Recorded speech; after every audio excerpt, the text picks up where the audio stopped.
John Petrucci is the lead guitarist, co-founder of Dream Theater, sound engineer, producer, and most importantly, a musical architect of the 21st century. But he's not like other rock stars. No drama. No headlines, no loud controversies. Petrucci took the hardest road in music, the road of discipline, endless innovation, and stillness.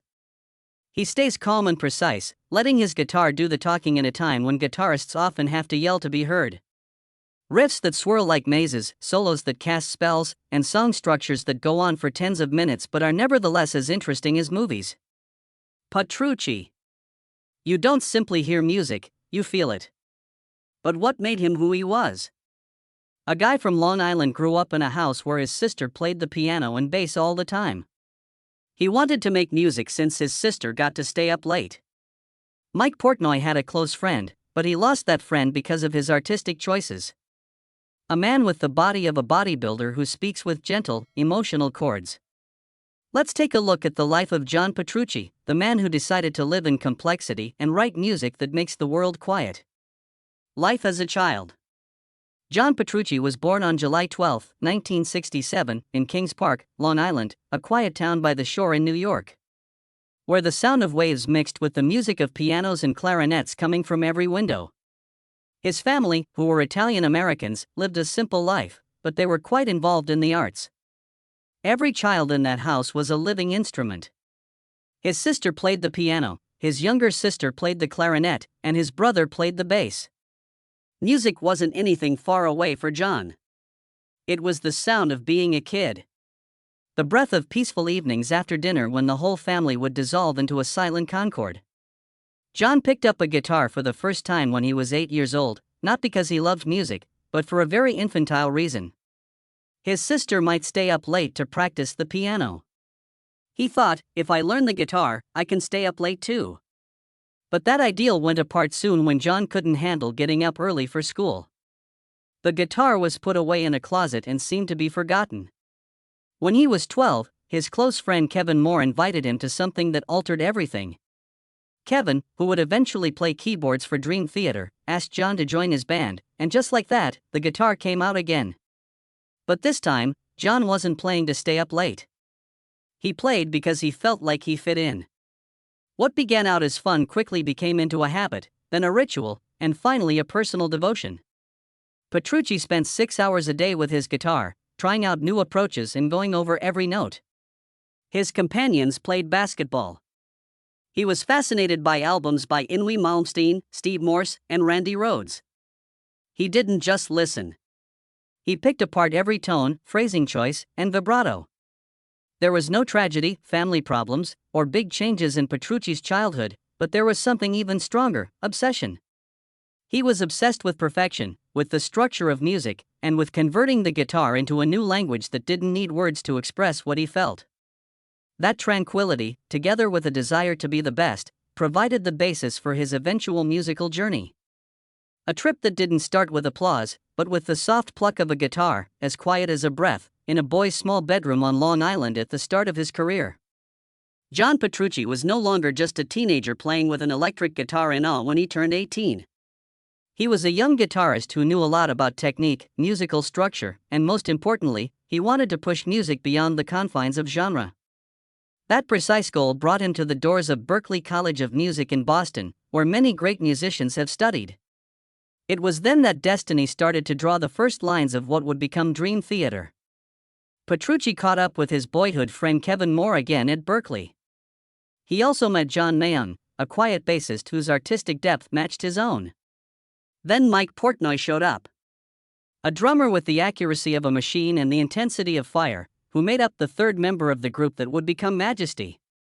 The name seemed great, but at the time they were only first-year students with big dreams living in a freezing hostel. But after a year, all three made the brave choice to drop out and make music their full-time job. It wasn't a rejection of a love for learning. They realized that their music needs to be fostered via real-world experience, including sleepless nights in the studio and the hardship of touring, not just through theory studies. Due to trademark problems, Majesty had to change its name, and Dream Theater was established. The name came from a movie theater that Portnoy's father owned. They put out their first album, When Dream and Day Unite, in 1989, with singer Charlie Domenecki. The album didn't get a lot of attention, but it was a quiet statement. Dream Theater was ready, and Petrucci was in a place where no one could stop him. It wasn't easy at all in the beginning. Record labels didn't pay attention to them, they had money problems, and they had to fight to keep their musical uniqueness in a market full with glam metal and grunge. But Petrucci never backed down, no matter how cold-blooded he was. He wouldn't change the core of their music just to make people happy. Instead, he wrote songs that were 10 to 15 minutes long and had strange time signatures, classical harmonies, and guitar methods that required perfect accuracy. He wasn't simply the guitarist, which is amazing. He was the technical genius, the one who came up with the song structures, the one who shaped the tone, and the one who wrote the harmonies. Someone who set the band's whole artistic course. John Petrucci was more than just a promising guitarist in his 20s. He was a musical architect who was already building the base of his empire. And that fantasy theater, was only just getting started. Success with the band Dream Theater. 3 years after their first album, When Dream and Day Unite, came out and practically everyone forgot about it, Dream Theater came back with a new lineup in 1992. James Lubry from Canada took over for Charlie Domenecki. And then everything was different. The birth of Images and Words. A breakthrough that changed everything. Pull Me Under, an almost 9-minute-long song with complicated time signatures, no traditional chorus, and production that wasn't good for radio, surprisingly became a hit. It made it to the top of MTV's charts and turned Dream Theater from a little-known band into a major figure in progressive metal. But this was hardly a lucky break for John Petrucci.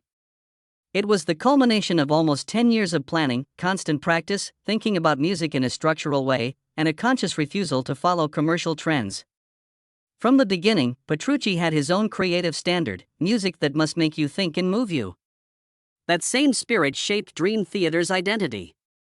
A band you could tell who they were right away. The years 1992 to 1999 were quite important. Awake 1994 had a deeper, harder, and more technical sound, which showed that the band was brave enough to move beyond formulas. But that was also when problems within started to show. Kevin Moore, a childhood buddy and the band's first keyboardist, resigned because they didn't agree on creative issues. Petrucci didn't say anything in public, but supporters knew. This wasn't just a loss at work. It hurt me personally. But instead of giving up, Dream Theater went through its most creative and explosive time under Petrucci's management. Many people today consider Metropolis Part 2, Scenes from a Memory, 1999 to be a modern progressive metal classic. It wasn't just an album. It was a tale. A sad, reincarnated tale portrayed through music and words over the course of 77 minutes. Petrucci co-authored most of the songs, composed the musical script, and put everything together, from the introduction and overture to the climax and resolution, like a spiritual movie given through sound. He didn't only play the guitar, he also created the whole emotional world of the story. Dream Theater's albums become more complicated and deep with each new one. The title track of 6 Degrees of Inner Turbulence, released in 2002, was 40 minutes long and had an epic and philosophical tone. It looked at different mental illnesses. Train of Thought, which came out in 2003, was a big change toward heavier metal that hit right at the gut. Octavarium, which came out in 2005, was a long song about cycles. The title track is 24 minutes long and is based on the idea of the creative circle, where the beginning is also the finish. All of them had Petrucci's fingerprints on them, from the way he alternated picking with a machine pistol to the way he wrote solos that sounded like dramatic melodies. But more crucially, they all had his structural mindset. Petrucci didn't write riffs that were all over the place. He constructed complex musical systems where every part had a purpose, every chord was a story knot, and every solo was a conversation. Not too much, not too little. When Mike Portnoy quit the band in 2010, it was a huge deal for fans. John Petrucci not only kept Dream Theater together, but he also took over as lead producer when things got really crazy. 2011, he learned how to run the studio, work with the technical personnel, and work with mixer Richard Sitchie. Dream Theater didn't have Portnoy for the first time, yet it still had its DNA. It was a statement that wasn't said. Petrucci was the center, the core. Later albums, like the astonishing 2016, a rock opera that lasts more than 2 hours, showed how ambitious he was. It was contentious, but it showed that Petrucci would constantly try new things, always look for new ideas, and always be brave enough to make things that others thought were too much. Distance Over Time, 2019, and A View from the Top of the World, 2021, both showed that Dream Theater didn't need to tone down to stay alive. They just had to be loyal to themselves. Petrucci has been a leader in developing a personal brand that goes beyond music. Ernie Ball Music Man made the John Petrucci Majesty's signature guitar, which is a hallmark of careful refinement. The Petrucci plugin by Neural DSP is an amazing example of how to copy his tone. Millions of people follow and copy his masterclasses, how-to books, and gear setups. And most importantly, Petrucci never craved fame, even though he was successful. He didn't want to be a rock star. No media stunts, no music videos that follow a formula, and no sound bites that get people's attention. He just acts with a determined look. A finger that shakes on the strings lets the music speak. If you had to put a face on Dream Theater's success, it would probably be the complete band. But the technical spirit, structural heart, and guiding hand behind it all is John Petrucci. Projects outside of Dream Theater. John Petrucci has spent most of his life working on Dream Theater, yet he has never been a man who was limited by limitations. He doesn't think of music as a box. It's a three-dimensional coordinate system where each creative branch might go to a different path. And this insatiable curiosity has taken him on many side trips, including musical endeavors where he found freedom, breath, and the possibility to be himself in a new way. Petrucci joined forces with Mike Portnoy on drums, Jordan Rudess on keyboards, and Tony Levin on bass to establish the band Liquid Tension Experiment, LT, in 1998, when Dream Theater was on a hiatus between albums. Levin is recognized for his work with King Crimson and Peter Gabriel. But LTE wasn't like other bands. It was a real musical lab, free from lyrics, standard song structures, and worries about the market. It was pure art.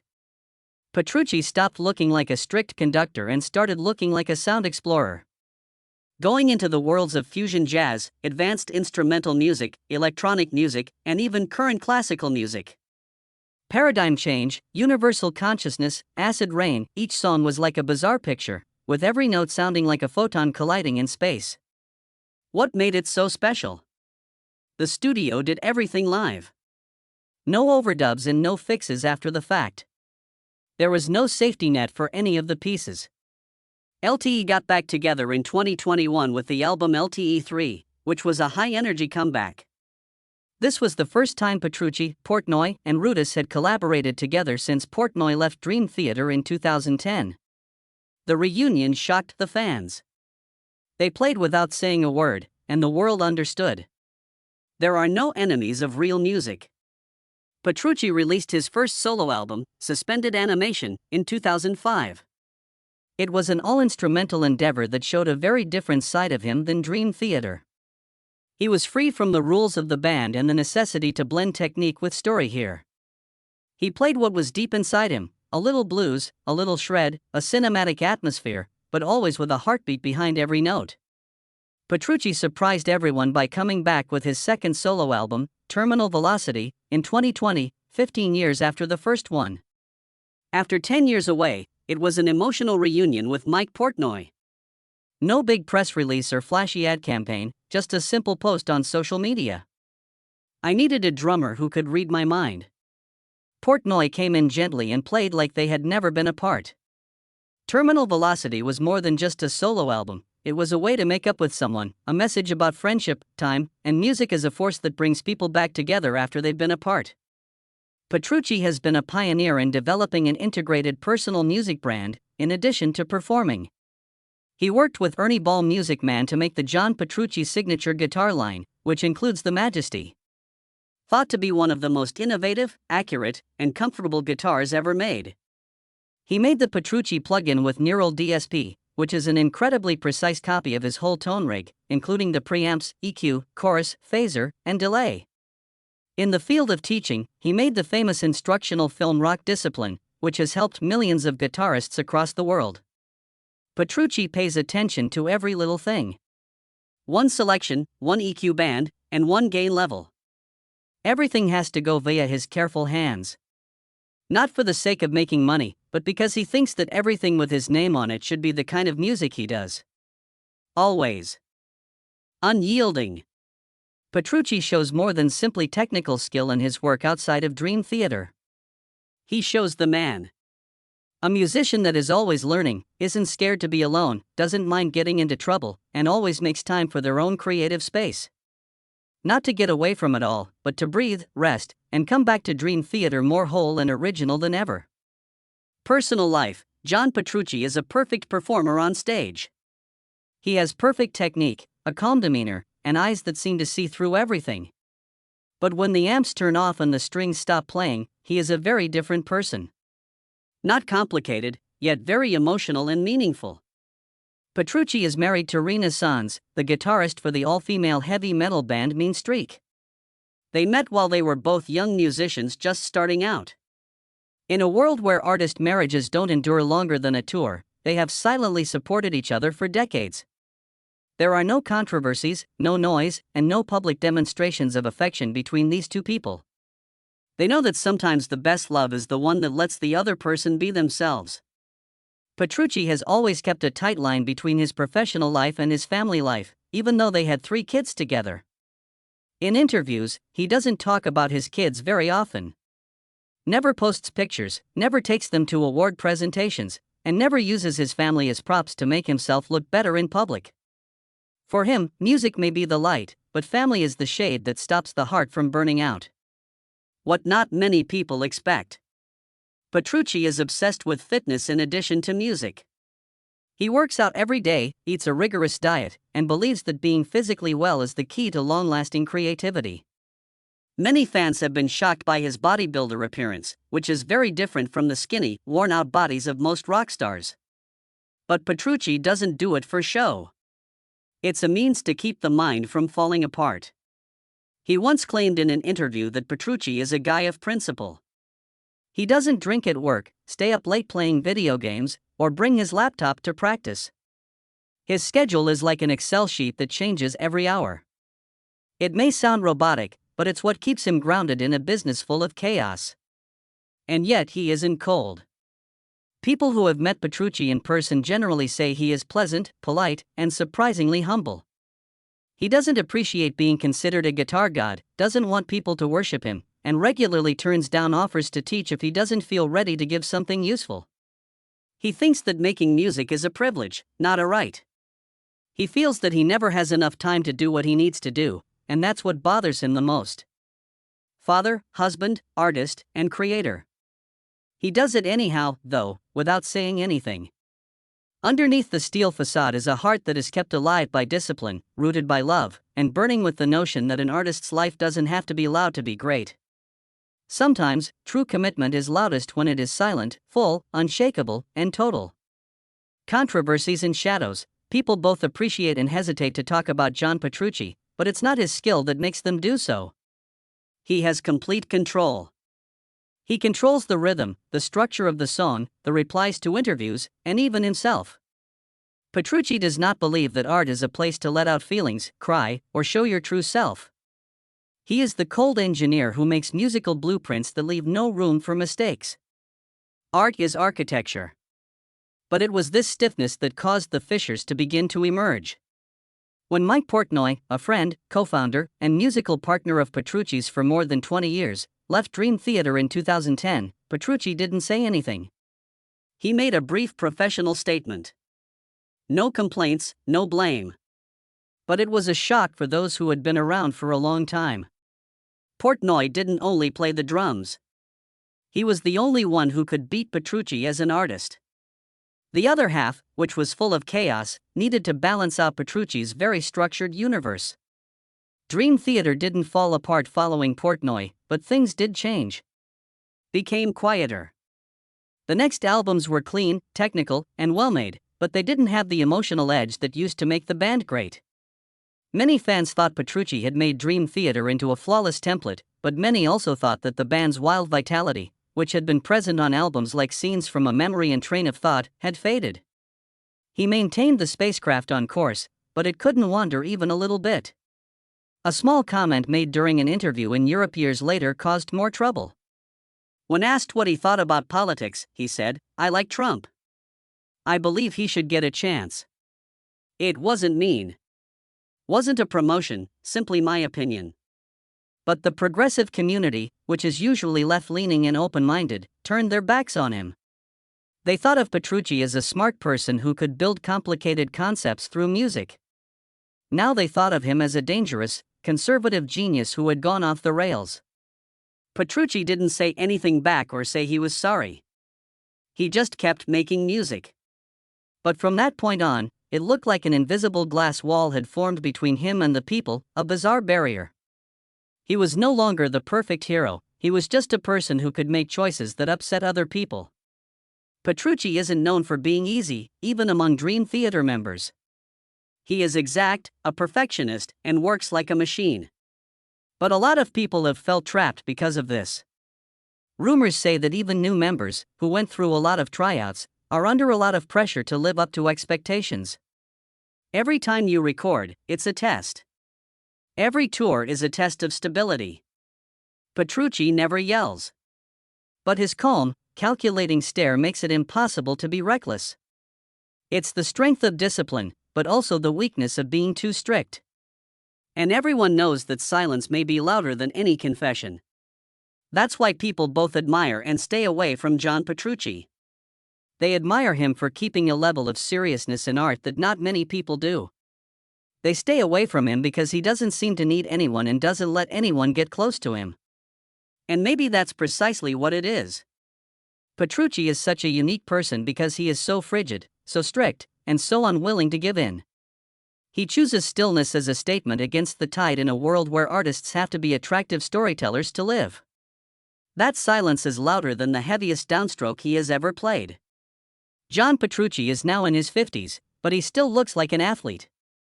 He has long salt and pepper hair that falls past his shoulders and a piercing glance that is as sharp as the alternate picking he has learned over the previous 30 years. In 2024, when a lot of his friends started to fade away or rely on their former successes, Petrucci started a new chapter by rejoining with Mike Portnoy, a long-standing bandmate who had been gone from Dream Theater for more than 10 years. There was no big proclamation or story about adversaries becoming friends, it was just music that fixed a broken thread once more. The result was a big deal. The album is called Parasomnia. Parasomnia, Dream Theater's 16th studio album, came out on February 7, 2025. It was a clear message that guys beyond 50 could still make music that was just as powerful, complicated, and daring as when they were younger. Petrucci, who was the main composer and producer, worked with Portnoy, Labrie, Myung, and Rudess again to make an album that explored the mind's disarray, nightmares, sleep problems, and memories that were broken between dreams and reality. It wasn't just music, it was a journey inside. And once more, Dream Theater made it clear to the world that they don't exist just for nostalgia. They are still making history. In 2025, Petrucci's personal power grew beyond just being a good musician. He put on the yearly Guitar Universe 5.0 event at Hilton Lake in Las Vegas. It was a gathering of some of the best guitarists in the world, including Tosin Abasi, Guthrie Govan, Chris Broderick, and Mike Portnoy, who was there as an honored guest for the first time. This wasn't just a class. Petrucci made a small universe for guitar lovers to really get into the skill, the art, and the passion. In terms of legacy, Petrucci is not someone who created a trend. He was someone who kept a discipline alive. In a world of guitar players who are always looking for the next big thing, shred today, gent tomorrow, TikTok content next, Petrucci stuck to a philosophy. Music needs to find a balance between the mind and the heart. The artist's passion, superior technique, and personal storytelling all come together in a logical way. That's why he has been a role model for generations of guitarists, from young players learning rock discipline to famous musicians like Tosin Abasi, Mark Holcomb, and Misha Mansour, who all look to him as a guide for current guitar mastery. Guitar World and Guitar Player magazines have rated him the most influential guitarist of his generation several times. He is always regarded among the best guitarists of all time, along with superstars like Steve Vai, Joe Satriani, and Alan Holdsworth. But what might be even more important is the quiet respect he gets from those in the business. Petrucci doesn't require the biggest stage, the longest solos, or stuff that goes viral. People realize that the bar has been raised when he picks up a guitar. It's amazing that Petrucci has never tried to become famous. He has never published an autobiography, made a documentary about himself, or used the media to make himself look good. He just keeps working, playing, and getting better at the trade he started when he was 12 years old. That's when a child named John chose to practice for 6 hours a day in his modest bedroom. Maybe that's what made his legacy so special. It doesn't have to do with accolades, plaudits, or rock star labels. It comes from silent determination, hidden discipline, and notes that seem to be invisible but get to the deepest parts of people who are looking for order in the middle of turmoil. John Petrucci isn't cut out for show business. He doesn't follow trends. He is a musical construction that is always moving and never stops. What do you think about John Petrucci's amazing journey? What part of his career has stuck with you the most? And which Dream Theater song has moved you the most? Please leave your opinions in the comments section below. Please don't forget to like and subscribe so you can keep learning about the lives and legacies of the greatest musicians in history with us. Thanks for tuning in. See you in the future video.